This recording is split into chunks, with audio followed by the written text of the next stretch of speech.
जो कि भारत के किसानों के लिए नुकसानदायक हो सकते हैं। रोबोटिक्स में क्या डेवलपमेंट्स हुए हैं? कुछ बहुत 2-3 महत्वपूर्ण चीज़ें हुई हैं जो ब्रेक थ्रू आई हैं रोबोटिक्स में, एआई में नहीं। क्या रीज़न है भारत के इजिप्ट को इनवाइट करने के?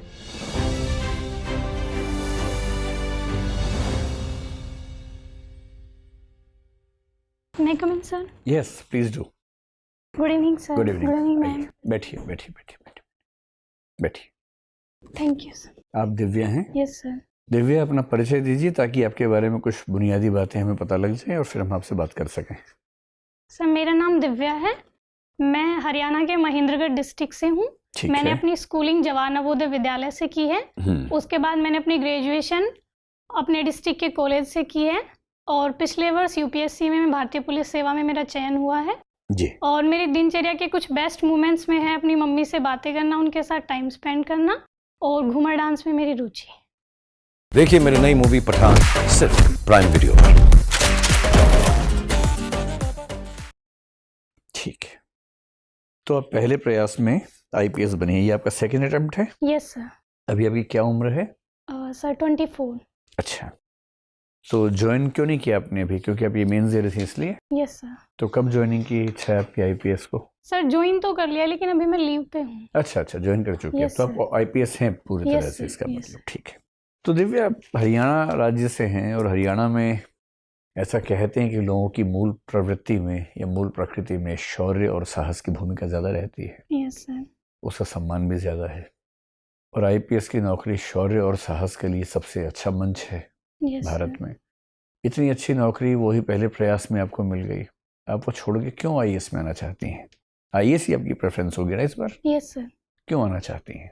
सर इसके कुछ रीजंस हैं, जैसे आईपीएस के कंपैरिजन में आईएएस में डाइवर्सिटी ज़्यादा है, हमें वेरियस डिपार्टमेंट्स में काम करने का मौका मिलता है, तो मेरा ऐसा मानना है कि मुझे ज़्यादा एक्सपोजर मिलेगा, वहाँ ज़्यादा सीखने का मौका मिलेगा। ठीक है। और दूसरा सर इसका ये रीज़न है कि मैं हमेशा से गाँव में रही हूँ और मैंने अपने गाँव में प्रशासन का रोल देखा है, तो मेरे गाँव की जो समस्याएँ हैं वो बेसिकली प्रशासन से जुड़ी हुई हैं, तो शायद इस वजह से मैं अपनी पर्सनैलिटी को आईपीएस के कंपैरिजन में आईएएस के लिए ज़्यादा बेहतर मानती हूँ।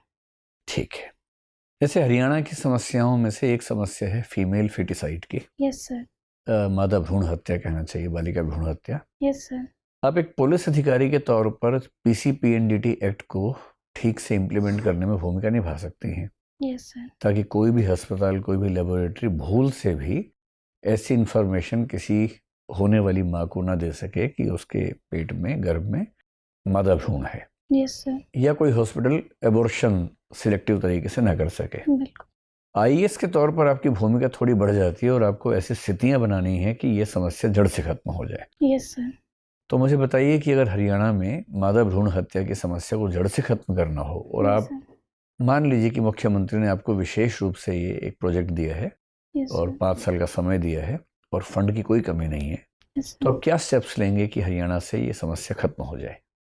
सर इसके लिए मैं कई लेवल्स पे काम करूंगी। सबसे पहले मैं कोशिश करूंगी कि जो भी पीसीपीएनडीटी के प्रावधान हैं उसके बारे में सर सबको अवेयरनेस हो, पेरेंट्स को, हेल्थ ऑफिशियल्स हैं, जो अल्ट्रासाउंड सेंटर्स हैं, सब जगह, कि क्या उसके लीगल एक्शंस हो सकते हैं इसके खिलाफ। दूसरा सर, जितने भी अल्ट्रासाउंड सेंटर हैं, अगर मुझे कोई भी इंफॉर्मेशन ऐसी मिलती है कि वहाँ ऐसा किया गया है तो मैं तुरंत उनका लाइसेंस कैंसिल कर दूंगी। तीसरा सर, मैं कोशिश करूंगी कि मैं विजिलेंस सेल बनाऊं, इसमें पंचायती राज इंस्टीट्यूशंस की रिप्रेजेंटेटिव की हेल्प ले सकती हूं कि तुरंत अगर ऐसा कहीं भी संदेह हो तो मेरे तक तुरंत सूचना पहुंचाई जाए और रेड मारी जाए सडनली, जिससे अगर ऐसा कुछ हो तो हम उसको तुरंत रोक सकें। मुझे ध्यान है कि हरियाणा के एक लेबोरेटरी के एक व्यक्ति से मेरी एक बार बात हो रही थी और मैंने उनसे पूछा कि क्या सरकार इस चीज़ को रोकने में सक्षम हो पा रही है पीसीपीएनडीटी के प्रावधानों के अनुसार? जी सर। तो उसने मुझे बहुत रोचक बात बताई, मैं आपसे पूछता हूँ कि आप क्या कदम उठाएंगे। Yes. उसने बताया कि लेबोरेटरी में डॉक्टर्स और जो स्टाफ है वो पैसे लेता है मरीजों से ये बताने के लिए कि भ्रूण मेल है या फीमेल है। तो मैंने पूछा कि फिर वो फंसते क्यों नहीं? तो उसने बताया कि सर तरीका ऐसा है कि दुनिया की कोई सरकार फंसा ही नहीं सकती है। Yes, sir. वो जब रिपोर्ट बनाते हैं सिर्फ इतना बोलते हैं कि रिपोर्ट लेने के लिए मंडे को आ जाना या फ्राइडे को आ जाना। मंडे यानी मेल, फ्राइडे यानी फीमेल। इस लेवल पर जाकर आप कैसे किसी लेबोरेटरी को फंसा पाएंगे? तो इमेजिन कीजिए कि आपके ज़िले में इस स्तर पर चीज़ें हो रही हैं और ये मंडे फ्राइडे तो एक तरीका है, इसके और 1000 तरीके हो सकते हैं। कोई सिर्फ इतना ही कर ले कि मैं दाएं हाथ से साइन करूं तो समझ जाना बेटा है, बाएं से साइन करूं तो समझ जाना बेटी है। ऐसे 1000 तरीके हो सकते यस हैं। सर। इस लेवल पर जाकर कैसे बदलाव करेंगे आप? मैंने गांधी जी की हत्या नहीं की, वध किया है। हे राम, हे राम, हे। Yes sir. इस लेवल पर जाकर कैसे बदलाव करेंगे आप? सर अगर ऐसी मानसिकता है तो वो बेसिकली सोसाइटी के स्तर पर ही चेंज हो सकती है। जब तक सर महिलाओं के लिए समाज में एक्सेप्टेंस नहीं बढ़ेगी, उनको एम्पावर नहीं किया जाएगा, तब तक लोग सर किसी ना किसी तरीके से दुरुपयोग करते रहेंगे। तो अगर ऐसा दुरुपयोग हो रहा है तो लॉन्ग टर्म में तो मैं सर यही करूँगी कि वुमेन एम्पावरमेंट का काम किया जाए। बेसिकली लड़कियों के लिए ऐसी कोई स्कीम्स लाई जाएँ ताकि जो पेरेंट्स हैं वो सर लड़कियों को बोझ ना समझे। और सर ये जो एक्शन हो रहे हैं किसी लेबोरेटरी में, तो इसके लिए सर विजिलेंस सेल ही हो सकती है जो मुझे गुप्त इन्फॉर्मेशन दे दे और मैं उसके लिए एक्शन करूं। हिंदी साहित्य के आप विद्यार्थी हैं, क्या हरियाणवी साहित्य का योगदान हिंदी साहित्य के विकास में देखा जा सकता है? सर बेसिकली हरियाणा में हिंदी का कोई बड़ा कवि तो नहीं हुआ है, लेकिन जिस टाइम सर हरियाणा बना नहीं था सेपरेट रीजन, उस समय दिल्ली के आसपास अमीर खुसरो जो हैं उनको सर हिंदी का मतलब हरियाणा के क्षेत्र में इंक्लूड किया जा सकता है। तो सर इन्हीं को मैं मान। हरियाणा के कोई प्रसिद्ध हिंदी कवि या हिंदी उपन्यासकार, हिंदी कहानीकार? सर जिन्होंने हरियाणवी में लिखा है या हिंदी में भी लिखा हो लेकिन हरियाणा से हो? सर एक लक्ष्मी चंद है जी। रागनी लिखी है सर उन्होंने, बेसिकली हिंदी में और हरियाणवी में दोनों में। जो रागिनी हरियाणा में है उसको हिंदी साहित्य के फॉर्मेट्स में किस फॉर्मेट के नज़दीक मान सकते हैं? सर कविता में इंक्लूड किया जाएगा। हिंदी साहित्य का विश्व साहित्य को क्या योगदान है? कुछ ऐसे कवियों का, कुछ ऐसी रचनाओं का जिक्र कीजिए जी सर। जो पूरे विश्व साहित्य में अपनी छाप छोड़ने के लिए मजबूत हैं। सर एक तो अभी हाल में जो गीतांजलि श्री को बुकर प्राइज मिला है रेत समाधि के लिए। जी सर अभी तो मैं यही रिकॉल कर पा रही। अगर आपको हिंदी साहित्य के 1000 वर्षों के जितने भी कवि, लेखक, साहित्यकार जो दिवंगत हो चुके हैं, यदि आपको कभी उनमें से किसी एक के साथ मिलने का मौका मिले, यस सर। किससे मिलना चाहेंगी और क्यों? सर मेरे प्रिय कवि सूर्यकांत त्रिपाठी निराला जी हैं, तो मैं उनसे मिलना चाहूँगी। तो निराला जी के बारे में 3 ऐसी बातें बताइए कि हम भी उनको पसंद करने लगे सब लोग। सर एक तो जो उनके राम की शक्ति पूजा है, उस वजह से जो उसमें ओज दिखाया गया है कि किसी भी स्थिति, चाहे हमारे लिए कितनी भी विपरीत स्थितियां हों, फिर भी हम अपने मनोबल से हम स्थितियां अपने पक्ष में कर सकते हैं। ठीक है, यानी कि एक अच्छे मोटिवेटर थे। Yes sir. एक बात हुई, और बताइए। दूसरा सर बेटी के लिए उनका जो प्रेम है सरोज स्मृति में जो दिखता है, तो सर दूसरा मुझे उनकी ये क्वालिटी अच्छी क्या लगती दिखता है? हम नहीं जानते, थोड़ा बताइए, समझा के बताइए। सर सरोज स्मृति में बेसिकली उन्होंने अपने बेटी के लिए वात्सल्य प्रेम प्रकट किया है, जिसकी 2 पंक्तियां हैं कि कन्ने गत कर्मों का अर्पण कर करता मैं तेरा तर्पण। तो बेटी से प्यार तो हर आदमी करता है, उसमें से क्या खास लेकिन सर हिंदी साहित्य में बेटी के प्यार के लिए बहुत रेयरली मिलती हैं कोई कविताएं। अच्छा ठीक है, तो और तीसरा सर जो उनका ऐसा व्यक्तित्व था कि वो सर नियमों में नहीं बंधते थे, जैसे सर मुक्त छंद की अवधारणा उन्होंने प्रस्तुत की। तो ये सर नियमों से अलग चलना और अपनी पहचान स्थापित करना, ये इनकी। एक बार उनका झगड़ा महात्मा गांधी से हुआ था, सुनते हैं। आइडिया है आपको क्या झगड़ा हुआ था? सॉरी सर, मुझे नहीं। कोई बात नहीं सर, आप पूछिए। दिव्या, हरियाणा का नाम हरियाणा क्यों है? Sir basically Haryana Hari plus आना से है, और इसे सर हरि मतलब भगवान की भूमि कहा जाता है। जैसे सर महाभारत यहाँ हुई और सर भगवान कृष्ण ने गीता का उपदेश दिया, तो इसीलिए इसे हरियाणा कहा जाता है। तो हरि प्लस आना, Yes, आना sir. कौन सा ना? न है सर, आना तो न है, लेकिन हमारी हरियाणवी लैंग्वेज में बेसिकली न को न से बोला जाता है। ओके, तो इसलिए सर। पूर्ण हो जाता है। Yes sir. अच्छा, ये बताया कि हरित क्रांति और हरियाणा के जन्म में क्या रिश्ता है? सर हरित क्रांति में हरियाणा की बहुत बड़ी भूमिका रही है। दोनों के जन्म का रिश्ता क्या है? दोनों के बर्थ में कोई रिलेशनशिप? हाँ सर, हरियाणा का सर पंजाब से सेपरेट 1966 में हुआ था, और हरित क्रांति 20वीं दशक में आई थी। नॉर्मन बोरलॉग का नाम सुना है? Yes sir. कौन थे वो? सर हरित क्रांति के जनक। कहाँ के थे? विश्व में हरित क्रांति के जनक। किस देश के नागरिक थे? सॉरी सर, मुझे नहीं पता। अच्छा, हमने उन्नत बीज का किसी देश से आयात किया था 1965 में। Yes sir. फिर एक हमने अपनी प्रयोगशालाओं में उसे विकसित करा के किसानों में वितरण का अभियान चलाया था। Yes sir. किस देश से उन्नत बीज का आयात किया था? Sorry sir. Lab to land movement एक चला था 1966 में, यस सर। जिस साल हरियाणा का जन्म हुआ। Yes sir. क्या था वो मूवमेंट? सर उसमें बेसिकली खेती मतलब लैंड से लेके और लैब तक मतलब अनुसंधान उनको जोड़ा गया था ताकि पूरी चेन प्रोसेस है जो कृषि की उसमें सर इम्प्रूवमेंट किया जा सके। मतलब पूरी आपूर्ति श्रृंखला। यस सर, आपूर्ति श्रृंखला। और कौन कौन से कदम उठाए गए थे जिससे हरित क्रांति फलीभूत हो पाई? सर एक तो उन्नत किस्म के बीजों का आविष्कार, दूसरा सर सिंचाई की सुविधाएं, कैनाल सिस्टम बिछाया गया था जिससे सिंचाई प्रॉपर हो सके। एफसीआई की स्थापना भी उसी के आसपास हुई थी क्या? एफसीआई क्या है? Food corporation of India. PDS क्या है? Sir public distribution system. ये भारत में कब शुरू हुआ? सर मुझे एग्जैक्ट। अच्छा, हरित क्रांति की सबसे बड़ी उपलब्धि मानी जाती है कि भारत का खाद्य आत्मसुरक्षा हासिल कर पाया। Yes sir.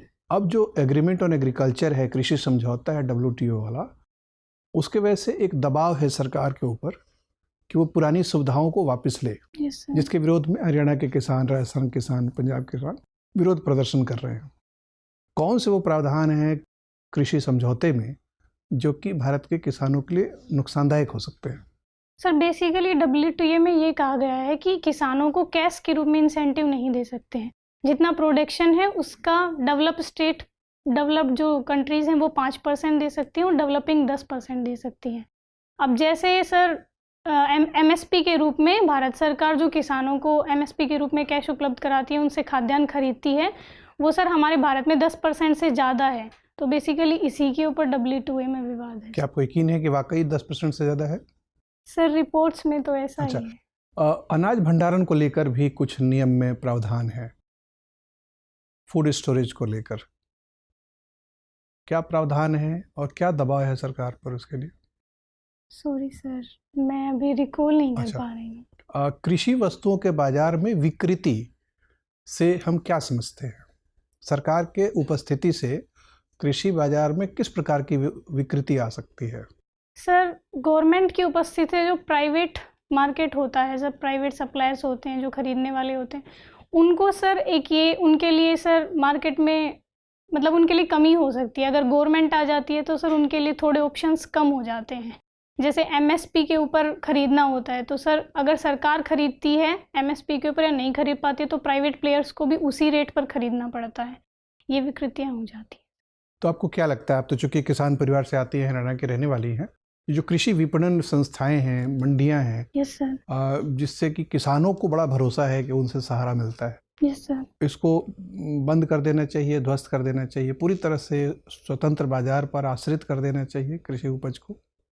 नहीं सर, मुझे ऐसा लगता है कि जो APMC मंडियां हैं उनमें कुछ सुधार की आवश्यकता है, लेकिन इसके साथ साथ ही प्राइवेट प्लेयर्स को भी सर पूरी छूट होनी चाहिए। जैसे कॉन्ट्रैक्ट फार्मिंग के रूप में अभी जो 3 कृषि कानून लाए गए थे, तो मुझे लगता है सर सिर्फ APMC मंडियों को सर सिरे से खारिज नहीं कर देना चाहिए, उनमें कुछ सुधार करना चाहिए ताकि सर वो अपना कार्टेलाइजेशन ना कर सकें, जिससे किसानों को कम कीमत पर अपना अनाज बेचने के लिए मजबूर ना होना पड़े। कानून लाकर सरकार ने सही किया था या कानून वापस लेके सही किया? सर बेसिकली ये कानून लाने के पीछे सरकार की इंटेंशन सही थी, लेकिन जो विरोध हुआ वो इसलिए हुआ क्योंकि इसकी प्रक्रिया में कुछ कमी थी। जो किसान ऑर्गेनाइजेशंस हैं उनसे सर अच्छे से बात नहीं की गई। तो मुझे ऐसा लगता है सर कानून का उद्देश्य अच्छा था और कानून निश्चित ही कृषि में कुछ लाभदायक परिणाम उत्पन्न कर सकता था, लेकिन इसके लिए बस डिस्कशन की ज़रूरत थी। पहले किसानों को ट्रस्ट में लेके उनको समझा के उसके बाद सर कानून लाए। किसान फिर धरना पर बैठे हैं, वो कह रहे हैं कि वादा खिलाफी हुई है। किन वादों का वो हवाला दे रहे हैं? किन वादों को सरकार ने पूरा नहीं किया? MSP को सर लीगल करने की जो मांग थी उनकी, तो सरकार अभी MSP को लीगल करने के पक्ष में नहीं है। क्या तर्क है सरकार का? सर सरकार का ये तर्क है कि MSP हमेशा से एक नीति रही है, उसे कभी भी लीगल करने की बात नहीं की गई है। अगर सरकार MSP को लीगल कर देती है तो इससे सर गवर्नमेंट पे बहुत ज़्यादा फिजिकल बर्डन पड़ेगा और सरकार चाहती है कि हम किसानों के आय को, उनकी लागत को कम करके R&D में निवेश करके बढ़ाएं। इसलिए सर सरकार MSP को लीगल। MG नरेगा के पहले भी रोजगार उत्पादन के लिए बहुत सारे कार्यक्रम चलते थे। सरकार नियमित रूप से बेरोजगारी निवारण कार्यक्रम चलाती थी, लेकिन कानून बना देने से सरकार पर एक कानूनी दायित्व पड़ा, दबाव पड़ा।